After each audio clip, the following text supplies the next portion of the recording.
অনুষ্ঠান বাড়ির মতো পটল চিংড়ি। প্রথমে ডুমো ডুমো করে পটলটা কেটে নিয়ে ভালো করে ভেজে নিতে হবে। পটলটা ভাজা হয়ে গেল, হালকা আছে ডুমো ডুমো করে আলু কাটা ভেজে নিতে হবে।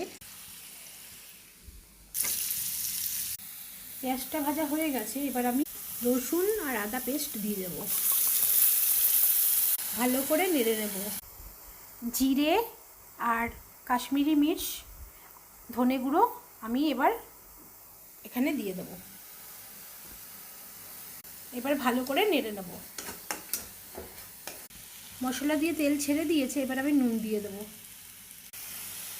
এবার আমি কেটে রাখা টমেটো দিয়ে দেব। এবার আমি ভেজে রাখা পটল আর আলু দিয়ে দেব,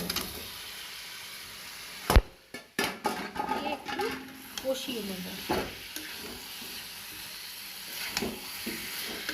এবার আমি পোস্ত আর নারকেল বাটা, নারকেলের দুধ বের করে রেখেছি সেটা দিয়ে দেব, ভালো করে নেড়ে নেব।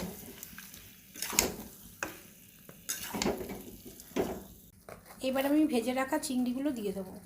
কষানো হয়ে গেছে, এটার মধ্যে আমি এবার 1 কাপ জল দিয়ে দেবো।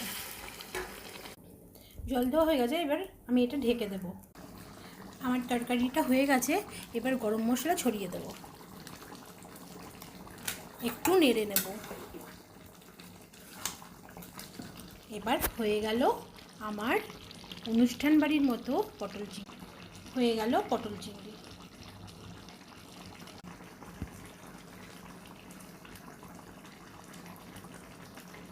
এবার নামিয়ে নেব, পরিবেশন করার জন্য একেবারে তৈরি।